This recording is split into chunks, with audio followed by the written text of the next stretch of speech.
Channel. तो students, हमने last lecture में ये किया था, हमने गॉस थ्योरम के बारे में पढ़ा था, ठीक है। और हमने जो इस चैप्टर का एंड पॉइंट है, ये एंड पॉइंट पे खड़े हुए हैं।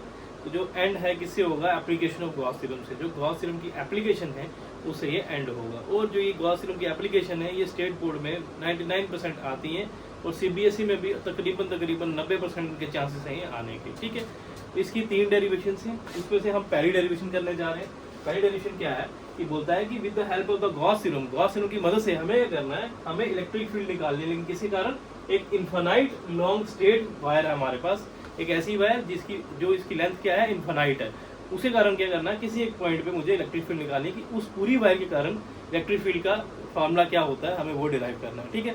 अब इस चीज़ को समझने से पहले मैं छोटा सा टॉपिक है वो डिस्कस करने जा रहा हूँ, वो शायद हमने पहले मिस कर दिया है। तो वो टॉपिक क्या है? चार्ज डिस्ट्रीब्यूशन की, कैसे मैं चार्ज को डिस्ट्रीब्यूट कर सकता हूँ। तो छोटा सा टॉपिक है जो इससे पहले वो है चार्ज डिस्ट्रीब्यूशन।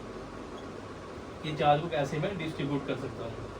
अब जो चार्ज डिस्ट्रीब्यूशन है ये बेसिकली हम चार्ज को 3 तरीके से डिस्ट्रीब्यूट कर सकते हैं। या तो मैं उसको कर सकता हूँ क्या, अलाउंग द लेंथ करूँ, लेंथ के अलाउंग डिस्ट्रीब्यूट करूँ तो एक टाइप की चार्ज डिस्ट्रीब्यूशन आ जाएगी। अगर मैं किसी अलाउंग द सरफेस करूँ, मीन्स 2 डायमेंशन के क्रॉस करूँ तो एक अलग हो जाएगी। और तीसरा है अलाउंग द वॉल्यूम, जब वॉल्यूम के अलाउंग में इसे डिस्ट्रीब्यूट करता हूँ तो 3 डिस्ट्रीब्यूशन आती है, linear charge distribution, surface charge distribution और वॉल्यूम चार्ज डिस्ट्रीब्यूशन। जब अलाउंग द लेंथ इसको डिस्ट्रीब्यूट करता हूँ चार्ज को तो उसको क्या बोलते हैं? Linear distribution. क्या बोलते हैं? लीनियर डिस्ट्रीब्यूशन, ठीक है। Linear distribution, linear distribution means, या इसको एक और नाम दिया जाता है लीनियर वर्ड यूज हो गया। इट मीन्स कितनी डायमेंशन होगी? एक ही डायमेंशन होगी, तो 1 डायमेंशन डिस्ट्रीब्यूशन भी बोलता हूँ। तो ये सपोज ये लाइन है, जब मैं चार्ज को अलाउंग द लेंथ डिस्ट्रीब्यूट करता हूँ, ये मैंने चार्ज है, चार्ज को अलाउंग द लेंथ करता हूँ तो तब जो डिस्ट्रीब्यूशन कहलाती है उसको क्या बोलते हैं? Linear distribution. जब कब? अलाउंग द लेंथ जो डिस्ट्रीब्यूशन होती है। अब मुझे बताना है कि इस किसी पर्टिकुलर पॉइंट पे, इस पॉइंट पे जो चार्ज की डेंसिटी कितनी है, अगर मुझे बताना है तो उसके लिए करूँगा मैं एक क्वांटिटी लेता हूँ जिसको बोलते हैं लैम्डा। क्या बोलते हैं? लैम्डा। इसको क्या बोलते हैं? Linear charge density.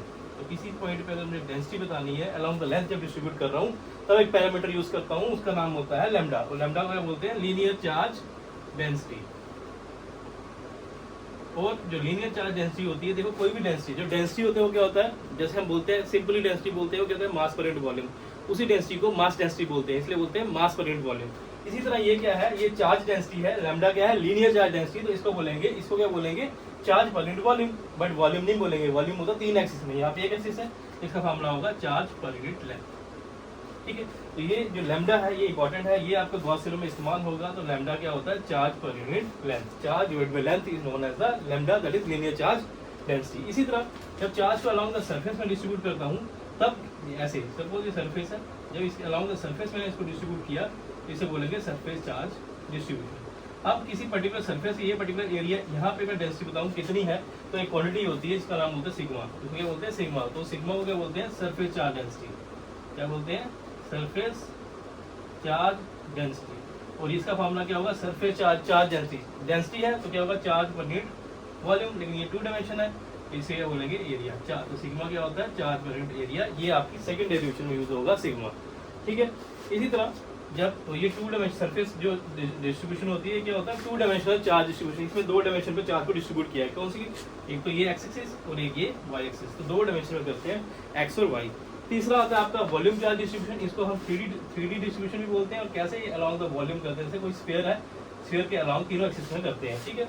तो इसको रिप्रेजेंट करने के लिए इस पर्टिकुलर एरिया में यहाँ पे कितनी डेंसिटी है वो रिप्रेजेंट करने के लिए एक रो करते हैं, रो की इस्तेमाल करते हैं, इसको बोलते हैं वॉल्यूम चार्ज डेंसिटी। और वॉल्यूम चार्ज डेंसिटी क्या होती है?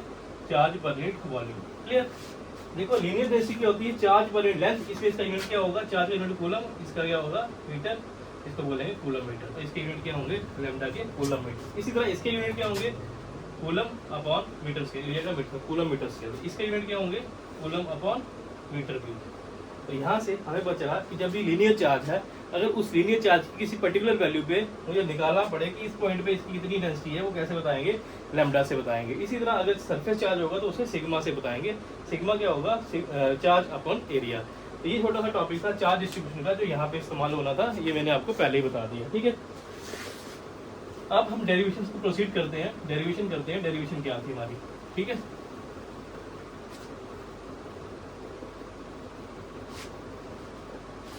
अब देखो जो भी ये तीनों डेरिवेशन हैं, डेरिवेशन में जो कि डायग्राम होगी वही इंपॉर्टेंट होगी।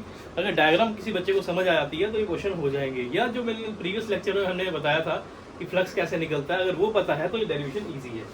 तो यहाँ मुझे क्या करना है, इलेक्ट्रिक फील्ड बतानी है। किसी कारण एक infinitely long straight charge wire, एक इन्फिनाइट लॉन्ग स्ट्रेट वायर है जो इन्फिनाइट है, लंबी है, उसी कारण इलेक्ट्रिक फील्ड बनानी है। तो मैं यहाँ डायग्राम बना रहा हूँ। तो मैं यहाँ पे एक वायर बना रहा हूँ जस्ट लाइक दिस। ये मैंने एक वायर बनाई, इनफाइनाइट है, ये एंड भी एक्सटेंड कर रहा है इन्फिनिटी को, ये एंड भी इन्फिनिटी को एक्सटेंड कर रहा है, ठीक है। ये एक वायर बनाई और ये कैसी चार्ज है, पॉजिटिवली चार्ज है।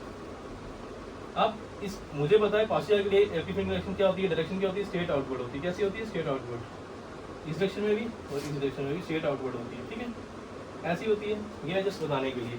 अब देखो जो इन्फिनाइट लॉन्ग वायर है, इस लॉन्ग वायर के कारण क्या होगा, गॉसियन सरफेस बनेगी। क्या बनेगी, क्योंकि गॉस थ्योरम की बात करनी है तो हमें गॉसियन सरफेस बनानी पड़ेगी। अब इस चार्ज वायर के कारण जो गॉसियन सरफेस होती है वो कैसी होती है, वो आपको याद रखनी है कि इन्फिनाइट चार्ज वायर के कारण जो गॉसियन सरफेस है वो आती है आपकी क्या, सिलेंड्रिकल। कैसी, सिलेंड्रिकल। सिलेंड्रिकल मतलब उसमें क्या होता है, ये ऐसे आती है। उसमें क्या होता है, टॉप सर्कुलर बेस होता है, एक बॉटम सर्कुलर बेस होता है। डायग्राम में ध्यान रखना है कि ये वाला जो एंड है इसका बाहर जाना चाहिए और ये एंड इसके गाइडेंस सर्फेस से बाहर आना चाहिए, क्योंकि ये इन्फिनाइट है, ये बहुत बड़ी है। तो यहाँ से हम क्या करेंगे, ज्वाइन कर देंगे। ये जो इन्फिनाइटली स्ट्रॉन्ग वायर है, जो लॉन्ग वायर है, इसके कारण जो गॉसियन सरफेस आती है वो हमारी कैसे आती है, वो आती है हमारी सिलेंड्रिकल। ये इंपॉर्टेंट पॉइंट है, ये आपको पता होना चाहिए। सिलेंड्रिकल क्यों आती है, क्योंकि इसके लिए स्ट्रेट होगी, स्ट्रेट स्ट्रेट स्ट्रेट। टॉप क्या है आपका, इन्फिनाइट है, इसलिए सर्कुलर, ये नीचे बॉटम सर्कुलर, ठीक है। ये आपको ऐसे बना देनी है। ये आगे गॉसियन सरफेस। ये गॉसियन सरफेस इंपॉर्टेंट है, इसी गॉसियन सरफेस से मेरा क्वेश्चन निकलेगा। तो यहाँ पे इस इन्फिनाइट वायर के कारण जो मेरी गॉसियन सरफेस आ रही है, ये कैसी आ रही है, सिलेंड्रिकल आ रही है। कैसी आ रही है, सिलेंड्रिकल, ठीक है। अब ये देखो ध्यान से, जो ये गॉसियन सरफेस है, इस गॉसियन सरफेस में तीन पोर्शन है, ठीक है। एक है टॉप सर्कुलर बेस, जिसको मैं बोल लेता हूँ, ये सपोज ये एरिया है, इसको मैं बोल लेता हूँ S1। ये है हमारा curve surface area cylinder, cylinder की कर्व सरफेस है, इसको बोलते हैं S2 एरिया। और ये होती है S3 area, top circular base है, ठीक है। क्लियर। अब भी करूंगा। अब इलेक्ट्रिक फील्ड की जो डायरेक्शन है वो तो इस गॉसियन सरफेस के हमेशा रेडियली आउटवर्ड रहेगी। किसी भी पॉइंट में देखेंगे तो इलेक्ट्रिक फील्ड की डायरेक्शन ये होगी रेडियली आउटवर्ड। इस पॉइंट पे सपोज ये S2 एरिया है, यहाँ पे मैं एक स्मॉल एरिया ले लेता हूँ, क्या, DS2। क्यों लेते हैं ये, मैंने आपको पहले बताया हुआ लास्ट लेक्चर में। तो यहाँ पे स्मॉल एरिया ले लिया DS2। इसी तरह यहाँ पे टॉप सर्कुलर बेस में भी मैं एक स्मॉल एरिया ले लेता हूँ DS1। यहाँ पे बॉटम सरफेस में क्या करता हूँ, एक स्मॉल एरिया ले लेता हूँ, इसका नाम होता है DS3, ठीक है, DS3। इस पॉइंट पे इस कर्व सरफेस एरिया पे अगर मैं इलेक्ट्रिक फील्ड की डायरेक्शन बनाता हूँ, कैसी आती है, स्ट्रेट आउटवर्ड। कैसी आती है, स्ट्रेट आउटवर्ड, ये आती है इलेक्ट्रिक फील्ड। इस पॉइंट पे भी क्या होता है, इस पॉइंट पे जब इस पॉइंट पे देखता हूँ, इस पॉइंट पे इलेक्ट्रिक फील्ड ये होगी। अब जो एरिया वेक्टर है कर्व सरफेस एरिया ऐसे करके है, इसका भी जो एरिया वेक्टर होगा वो भी क्या होगा, बाहर की तरफ होगा। ये भी था बाहर की तरफ होगा, वो भी क्या होगा, स्ट्रेट आउटवर्ड। इसका जो एरिया वेक्टर DS2 वेक्टर है वो भी बाहर की तरफ होगा। इट मींस ये भी इसी डायरेक्शन में, ये भी इसी डायरेक्शन में। इट मींस ये दोनों क्या होंगे, दोनों क्या हो गए, एक दूसरे के पैरेलल। इलेक्ट्रिक फील्ड यहाँ पे क्या हो गया, इलेक्ट्रिक फील्ड क्या हो गया, पैरेलल हो गया DS2। या जो थीटा है इनके बीच में एंगल कितना हो गया, 0 डिग्री। ये मुझे मेंशन करना है डायग्राम में, तभी जाके नंबर मुझे मिलेंगे, ठीक है। फिर ये जो S1 एरिया, इस S1 एरिया के लिए जो इलेक्ट्रिक फील्ड होगी वो तो ऐसे होगी, बिल्कुल स्ट्रेट आउटवर्ड होगी, लेकिन इसका एरिया वेक्टर ऊपर की तरफ होगा। क्योंकि जो एरिया वेक्टर है, मैंने पिछले लेक्चर में बताया था, उसकी जो डायरेक्शन होती है वो क्या होती है, अगर प्लेनर एरिया है, जैसे सर्कुलर बेस है, ये प्लेनर एरिया है, तो इसके लिए क्या होगी, सीधा नॉर्मल होगी। तो इसके इसमें यहाँ पे नॉर्मल, ये क्या आ जाएगी, DS1 वेक्टर, और ये आएगा एरिया वेक्टर। इलेक्ट्रिक फील्ड, इन दोनों में एंगल कितना आ जाएगा, 90 डिग्री। जब एंगल 90 आ जाएगा, ये इंपॉर्टेंट है, यहाँ मेंशन कर देना, एंगल क्या है, 90। इसी तरह जो DS3 एरिया, इसके इलेक्ट्रिक फील्ड तो यहाँ बाहर की तरफ होगी, ठीक है, इसका एरिया वेक्टर नीचे की तरफ हो जाएगा। क्यों, क्योंकि सीधा क्या होता है, जब ये सर्कुलर बेस छोड़ ऐसे, ये बेसिकली ऐसे सर्कुलर बेस है, इसके लिए ऐसे ही होगा, नीचे की तरफ होगा, ये होगा DS3 वेक्टर। इन दोनों में एंगल कितना आ जाएगा, 90 डिग्री। थीटा क्या आएगा, 90। ये मेंशन करना है डायग्राम। मेरी कंजस्टेड मर्जी आपने पूरी ओपन पेज में बनानी है, ठीक है। ये मेरा आ गया। अगर आपको ये डायग्राम समझ आई है तो आगे जाकर हम कंटिन्यू करते हैं, ठीक है। इसको स्टार्ट कैसे करना है, जैसे यहाँ पे लिखा है, तो आपने कुछ नहीं करना, आपने यहाँ पे लिखना है, मैं सिर्फ कंस्ट्रक्शन लिख रहा हूँ, ठीक है। हम लिखूंगा यहाँ पे, consider N infinite long straight wire having, इसकी जो चार्ज डेंसिटी थी वो लैम्डा है। लैम्डा क्या है? इसकी चार्ज डेंसिटी है। Having charge density equals to lambda coulomb per metre. इसके यूनिट है, मैंने अभी 2 मिनट पहले बताया था। इसकी चार्ज डेंसिटी क्या है? लैम्डा है। ठीक है। मोर एवर जो लैम्डा होता है वो क्या होता है? Charge per unit length. ठीक है। यहाँ से अगर चार्ज की वैल्यू निकालनी हो, चार्ज क्या आ जाएगा? Lambda into length. तो मैंने कंसिडर किया कि हमारे पास इंफिनिटली ये हो रही है। ठीक है। अब क्या कंसिडर करेंगे? कंसिडर करेंगे let us consider a Gaussian cylindrical Gaussian surface due to this wire. Now let Gaussian surface due to infinite wire is cylindrical, which consists of, जिसमें क्या जो किसके बना हुआ है? which consists of one top circular base,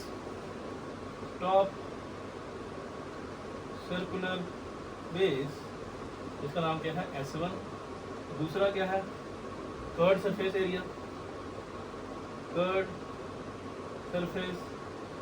area, S2। और third क्या है? Bottom circular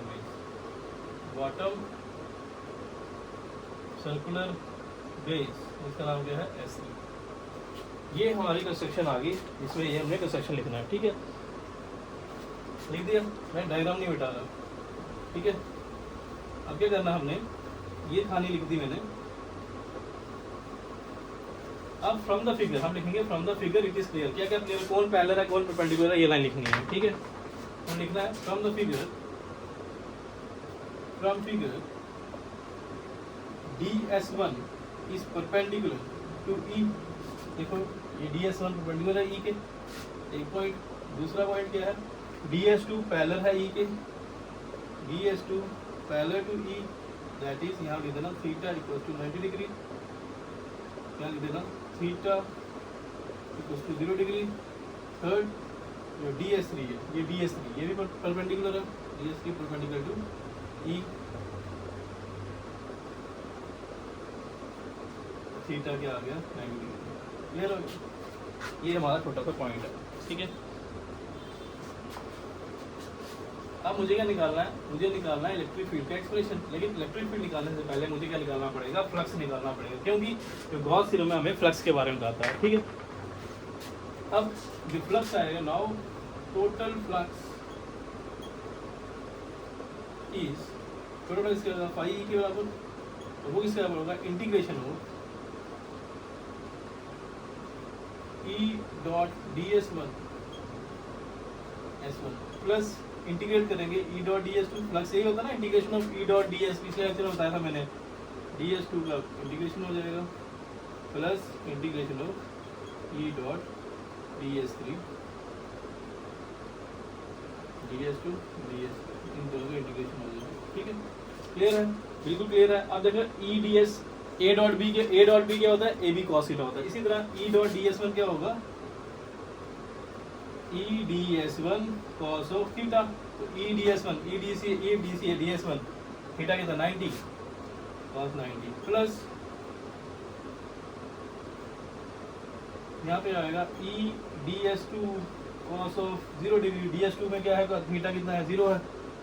plus integration of EDS3 cos, DS3 में कितना है? 90 है। ठीक है। जितना cos 90 की वैल्यू क्या होती है? 0। इसी तरह यहाँ पे क्या आ जाएगा? 0 आ जाएगा। यहाँ पे क्या आ जाएगा? EDS cos 0 क्या 1 होता है? cos 0 क्या होता है? 1। cos 90 क्या होता है? 0। यहाँ क्या आ जाएगा? Integration of EDS2। सिमिलरली यहाँ पे क्या होगा? 0 आ जाएगा। cos 90 0 होता है, ये 0 हो जाएगा। ठीक है। इसी तरह जो टोटल फ्लक्स आ जाएगा यहाँ से, ये E कांस्टेंट है, जब मार के बाहर आ जाएगा, यहाँ आएगा इंटीग्रेशन ऑफ DS2। जो DS2 एरिया वेक्टर है, जो DS2 है, इसकी इंटीग्रेशन। DS2 एरिया कौन सा है? ये स्मॉल एरिया DS2 है। इसको सारों को इंटीग्रेट करेंगे, में सबको जोड़ेंगे तो क्या बन जाएगा? पूरा कर्व सरफेस एरिया बन जाएगा। तो ये पूरा कर्व सरफेस एरिया क्या होगा? E into curve surface area.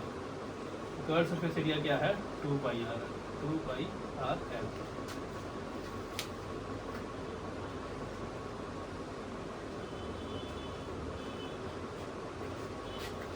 देखो यहाँ से फ्लक्स क्या आ गया, E into 2 pi r L.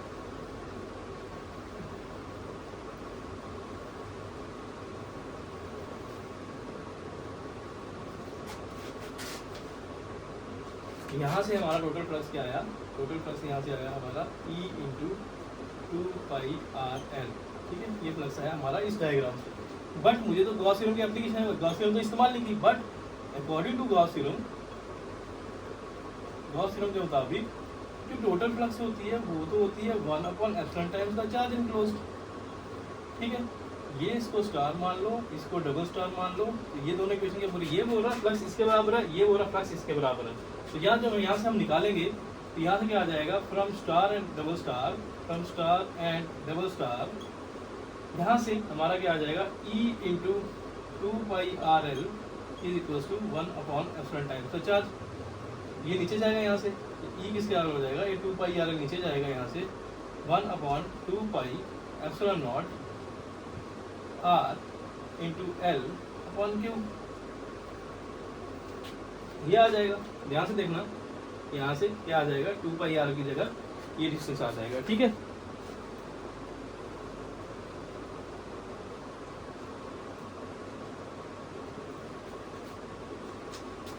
But मैंने पढ़ा था पहले, मैंने आपको पहले 2 मिनट पहले कराया कि जो लैम्डा होता है वो क्या होता है, चार्ज पर लेंथ होता है। तो यहाँ पे चार्ज क्या आ जाता है, लैम्डा इंटू लेंथ।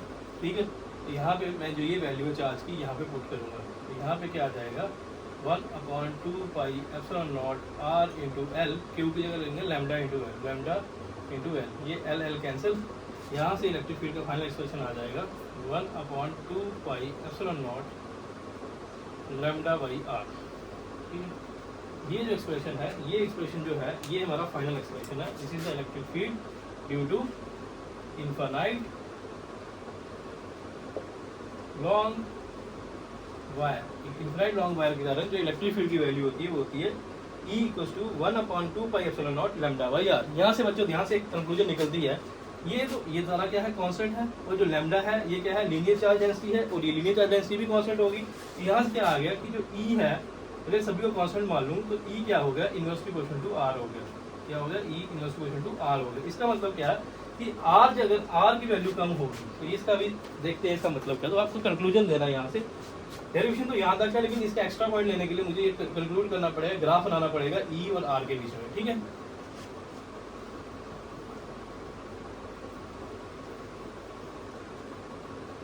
तो यहाँ से हमारा क्या आया, यहाँ से हमारा आया कि जो इलेक्ट्रिक फील्ड है,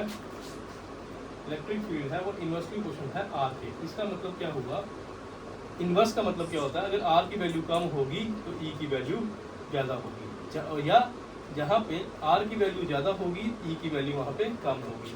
इन short we can say that, यहाँ पे हम क्या बता सकते हैं कि जो R का डिस्टेंस है, अगर जितना डिस्टेंस हमारा इस पॉइंट चार्ज के पास आएगा, जितनी पॉइंट हमारा पास आएगा, उतनी ज़्यादा इलेक्ट्रिक फील्ड क्या होगी, उससे ज़्यादा होगी। ठीक है, इन दोनों के बीच में ग्राफ प्लॉट कर रहे हैं हम, इसी डेरिवेशन के साथ graph between E and R, E और R के बीच में ग्राफ प्लॉट करना। उसका मतलब क्या है, इनवर्स का मतलब होता है अगर एक बढ़ेगा तो दूसरा घटेगा। तो हम क्या कर रहे हैं, जो डिस्टेंस होता है इंडिपेंडेंट होता है, हमेशा एक्सिस में आएगा, और इलेक्ट्रिक फील्ड वाई एक्सिस में आएगी। ठीक है, और इन दोनों के जो ग्राफ कैसा है, उल्टा है। उल्टा मीन्स इनवर्स है। इनवर्स का कैसा मतलब होता है, यहाँ से ऊपर से नीचे ऐसे करके लाइन आती है। इसका मतलब यहाँ देखो, इस पॉइंट पे क्या है, इलेक्ट्रिक फील्ड की वैल्यू बहुत ज़्यादा है यहाँ पे, तो देखो इसी पॉइंट पे देखो यहाँ पे डिस्टेंस क्या हो जाएगा, बहुत कम, ये 0 है, 1 2 3, यहाँ डिस्टेंस बड़ा कम है, इलेक्ट्रिक फील्ड ज़्यादा वैल्यू। जैसे डिस्टेंस बढ़ रहा है यहाँ पे, इलेक्ट्रिक फील्ड की वैल्यू क्या हो रही है, कम हो रही है। तो ये इसका मतलब होता है इनवर्स। ये इनवर्स का ग्राफ है, तो ये ग्राफ इंपॉर्टेंट है। ये ग्राफ क्या रिप्रेजेंट कर रहा है कि जो E है वो इनवर्सली प्रोपोर्शनल टू R है। इसका मतलब ये उसके उल्टे है। तो ये पूरी डेरिवेशन करनी है आपने, और लास्ट में ये ग्राफ बना देना। ये ग्राफ इंपॉर्टेंट है, ये ग्राफ बनाओगे तो ये मार्क्स मिलेंगे। ये थी हमारी पहली डेरिवेशन। ठीक है, अब हमारे पास सेकंड जो डेरिवेशन है वो क्या है, जो सेकंड एप्लीकेशन है वो बोलता है कि with the help of the Gauss theorem आपको डिराइव करना है इलेक्ट्रिक फील्ड का फार्मूला। इसी कारण जब आपके पास क्या है, इनफाइनाइट प्लेन शीट है। कैसी शीट है, infinite plane sheet. Plane sheet का मतलब आपके पास कॉपी है वो, कि उसके दोनों एंड्स क्या है, इनफाइनाइट है। उसके कारण क्या करना है, इलेक्ट्रिक फील्ड का एक्सप्रेशन आपको निकाल के देना है। ये हमारी सेकंड एप्लीकेशन है गॉस थ्योरम की। ठीक है, उसके लिए क्या करेंगे, इनफाइनाइट प्लेन शीट बनाएंगे। ठीक है, हम बनाने जा रहे हैं इनफाइनाइट प्लेन शीट। नेट करता हूँ कि ये मेरे पास ये है, ये कॉपी है। ठीक है, इसकी 3 डायमेंशन फिगर बना रहा हूँ मैं। ये इनफाइनाइट प्लेन शीट आ गई मेरे पास, ठीक है। और सच दैट इसकी जो चार्ज डेंसिटी है वो क्या है, सिग्मा। तो सिग्मा क्या है, इसकी जो चार्ज की डेंसिटी है, ठीक है। और सिग्मा क्या होता है, चार्ज पर यूनिट एरिया। तो उसकी यूनिट क्या होता है, कूलम पर मीटर स्क्वायर। तो यहाँ पे सिग्मा मेरे पास क्या है, एक प्लेन शीट है जिसकी जो सरफेस चार्ज डेंसिटी है वो क्या है, सिग्मा है, ठीक है। क्लियर, सिग्मा है। और अब इसके कारण मुझे क्या करना है, मुझे क्या बनाना है, गॉसियन सरफेस बनानी है। तो देखो ये प्लेन शीट है, सपोज ये प्लेन शीट ऐसे है, ठीक है। ये प्लेन शीट है, इसका एक फेस इधर होगा टुवर्ड्स द राइट, यहाँ पे राइट साइड, एक फेस होगा टुवर्ड्स द लेफ्ट साइड। ये शीट है, इमेजिन करो ये कॉपी है, कॉपी का एक फेस है, कॉपी का दूसरा फेस है। इस फेस के कारण जो गॉसियन सरफेस इस फेस के कारण अलग से होगी और इसके कारण अलग से होगी। इस साइड के लिए मैं लेट करता हूँ कि जो गॉसियन सरफेस है इस साइड के लिए वो कैसी है, वो है सिलेंड्रिकल। कैसी है, सिलेंड्रिकल। तो मैं यहाँ पे शेप बना रहा हूँ, ये गॉसियन सरफेस। तो इसके इस शेप के कारण जो यहाँ पे गॉसियन सरफेस है वो ऐसे है, ठीक है। तो ये गॉसियन सरफेस है, ठीक है। लेट करता हूँ यहाँ पे पी पॉइंट है, ठीक है। यहाँ पे क्या है, पॉइंट है पी, जो यहाँ से इस जो ये मेरी शीट है इस शीट से आर डिस्टेंस पे, ठीक है। इस राइट साइड के लिए गॉसियन सरफेस कैसी होगी, एक सिलेंड्रिकल गॉसियन सरफेस बनेगी। कैसी, cylindrical Gaussian surface, cylindrical Gaussian surface, ठीक है। अब इसी तरह अगर ये कॉपी है, इसका ये वाला फेस भी होगा, इस फेस में भी एक गॉसियन सरफेस बनेगी। तो वो कैसी बनेगी, तो भी यहाँ पे सिलेंड्रिकल बनेगी, ठीक है। ये सिलेंड्रिकल गॉसियन सरफेस आ गई। लेट करता हूँ यहाँ पे क्या है, इसी के पॉइंट के डायमीट्रिकली पूरे अलोंग द डायमीटर अपोजिट यहाँ पे पॉइंट है पी डैश, क्लियर। और इस पी डैश का यहाँ से जो डिस्टेंस है वो डिस्टेंस कितना है, आर। ये इसके कारण क्या है, एक और गॉसियन सरफेस होगी। अब ये टोटल गॉसियन सरफेस होगी, इसको टोटल गॉसियन सरफेस का जो डिस्टेंस हो जाएगा वो कितना हो जाएगा, वो हो जाएगा 2r। इसके बराबर हो जाएगा 2r। तो यहाँ पे क्या हो गया, एक सिलेंड्रिकल गॉसियन, दोनों को एक माने तो हमारे पास एक सिलेंड्रिकल गॉसियन सरफेस है। इस गॉसियन सरफेस की लेंथ कितनी है, 2l, ठीक है। अब मैं इस पूरे गॉसियन सरफेस को क्या करता हूँ, डिवाइड करता हूँ 3 इक्वल पार्ट्स में, ठीक है। 3 इक्वल पार्ट्स में 3 पार्ट्स में, ठीक है। ये आ जाएगा, लेट करता हूँ कि जो सर्कुलर बेस है इसका जो टोटल एरिया है वो ए है। कितना है, ए है। कि लेफ्ट सर्कुलर बेस का टोटल एरिया, ये क्रॉस सेक्शनल एरिया ए मान लिया, और राइट का भी टोटल, ये टोटल एरिया इसका मैं मान दूँ, इसका भी ए मान लूँ और इसका भी ए मान लेता हूँ, ठीक है। और अब तीसरा क्या आ गया है, कर्व सरफेस एरिया। अब लेट करता हूँ कि जो कर्व सरफेस एरिया है ये क्या है, इसको मैं एस मान लेता हूँ। क्या मान लेता हूँ, एस मान लेता हूँ, ठीक है। तो मैंने टोटल गॉसियन सरफेस को 3 हिस्सों में डिवाइड किया। एक मैंने डिवाइड किया लेफ्ट सर्कुलर बेस में, एक राइट सर्कुलर बेस में, और तीसरा किया कर्व सरफेस में, ठीक है। यही चीज़ें मुझे लिखनी है, मुझे यहाँ पे थ्योरी में लिखनी है, ठीक है। देखो यहाँ पे जगह कम है, आप खुद लिख सकते हो, ठीक है। मैं डायरेक्ट कंसीडर ये नहीं लिख रहा, मैं कंसीडर करके हमारे पास एक प्लेन शीट है जिसकी सरफेस चार्ज डेंसिटी सिग्मा है, ये आप खुद लिख लोगे, ठीक है। तो मैं यहाँ पे डायरेक्ट लिख रहा हूँ, इस पूरी जो थ्योरम है इसको एक्सप्लेन कर रहा हूँ, ठीक है।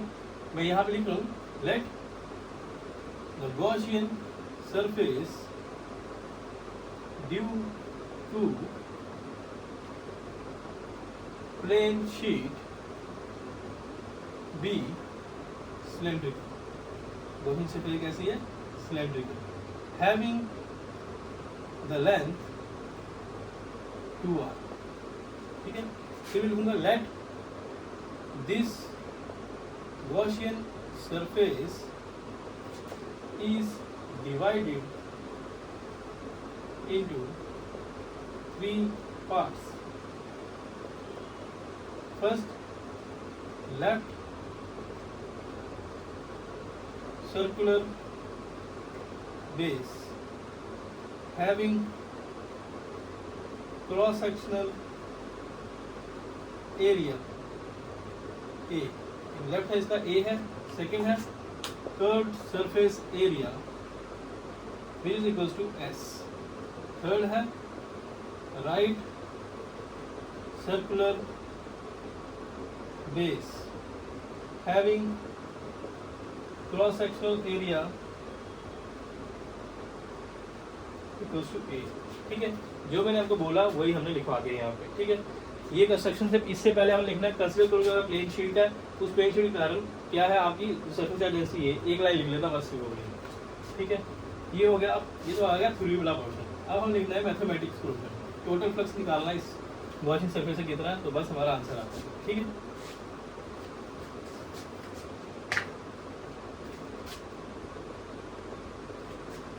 हम निकालेंगे टोटल फ्लक्स थ्रू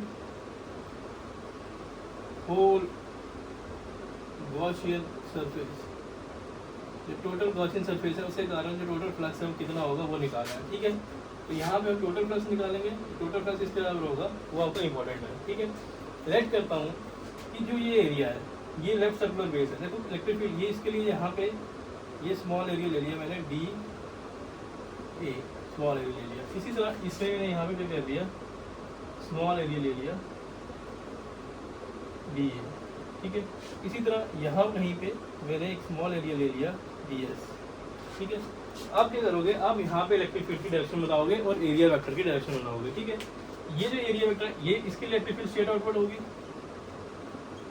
इस एरिया के लिए यहाँ पे जो डी ए एरिया वेक्टर है वो भी सेम डायरेक्शन में होगा, ये दोनों सेम डायरेक्शन में हुए, डी ई और डी ए दोनों सेम डायरेक्शन में, तो इनमें थीटा के आगे 0 डिग्री आ गया, दोनों पैरेलल होंगे। इसी तरह इलेक्ट्रिक फील्ड यहाँ पे भी इलेक्ट्रिक फील्ड की डायरेक्शन इधर होगी।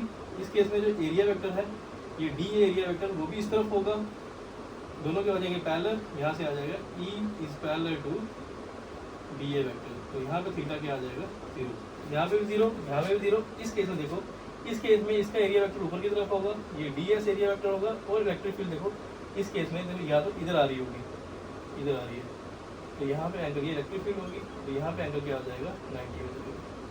क्लियर, जहाँ पे एंगल 90 होता है तो पूरा वो कंपोनेंट क्या करता है, वो फ्लक्स से वो 0 हो जाता है वहाँ पे, ठीक है। या तो टोटल फ्लक्स इसके बराबर हो जाएगा, वो हो जाएगा integration of E dot D A, ये लेफ्ट साइड वाले के लिए हो गया, ठीक है, प्लस इंटीग्रेशन ऑफ ये आ जाएगा E dot D S, plus integration of अब इस साइड के लिए ई डॉट डी ए, ठीक है। अब देखो ये ई डॉट डी ए क्या होगा, ई डी ए cos 0, ये आ जाएगा ई डी ए cos ऑफ 0, क्योंकि लेफ्ट साइड के लिए थीटा 0 है, प्लस यहाँ पे आ जाएगा integration of E D S cos of 90। देखो डी एस वाले के लिए, देखो डी एस वाले के लिए 90 डिग्री एंगल है, 90 है। तीसरे के लिए क्या आ जाएगा, सेम उसके लिए 0 डिग्री है, तो यहाँ पे आ जाएगा ई D A cos of 0 degree, ठीक है।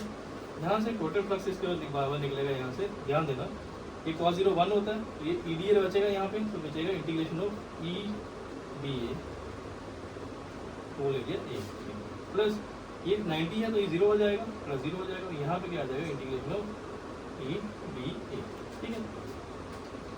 अब देखो ये ई बाहर निकल जाएंगे, ई बाहर हो गया, ई बाहर आ गया, integration of B A with respect to A, plus ये ई बाहर आ जाएगा, ई इधर आ जाएगा, इंटीग्रेशन ऑफ डी ए। तो जो छोटे छोटे एरिया डी ए इन सबको जब पूरा कंबाइन करोगे तो टोटल एरिया क्या बनेगा, ए बनेगा क्रॉस सेक्शनल एरिया। तो यहाँ से क्या आ जाएगा हमारा ई इंटू इन सबको इंटीग्रेट करोगे तो क्या बनेगा, ए बनेगा, ए प्लस इन सबको करोगे तो क्या बनेगा ए ई ए। तो यहाँ से हमारा फ्लक्स क्या निकल जाएगा, तो टोटल फ्लक्स हो जाएगा वो क्या आएगा, ई ए प्लस ई ए क्या आ जाएगा 2 ई ए। यहाँ से टोटल फ्लक्स कितना किसका आया हमारा 2 ई ए के बराबर आया, ठीक है, 2 ई ए के बराबर आया। अभी हमारा खत्म नहीं हो क्योंकि गॉस थ्योरम हमने इस्तेमाल नहीं किया, हमारा टोटल फ्लक्स आ गया 2 ई ए के बराबर, लेकिन अभी हमने गॉस थ्योरम इस्तेमाल नहीं की, ठीक है। But according to Gauss theorem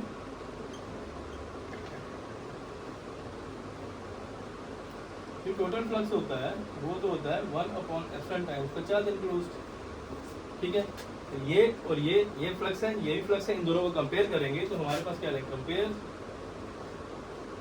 star and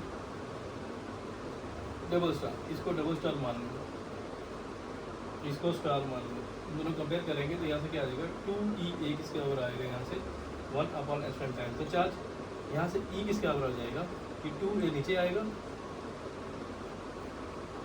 2 times 2 ए नीचे आ जाएगा 1/2 टाइम्स q बाई ये आ गया, ठीक है, क्लियर हो गया। बट हमें पता है यहाँ से जो q होता है वो किसके बराबर होता है, सिग्मा ए के बराबर। तो ये यहाँ पे q की जगह सिग्मा ए लिख देंगे, सिग्मा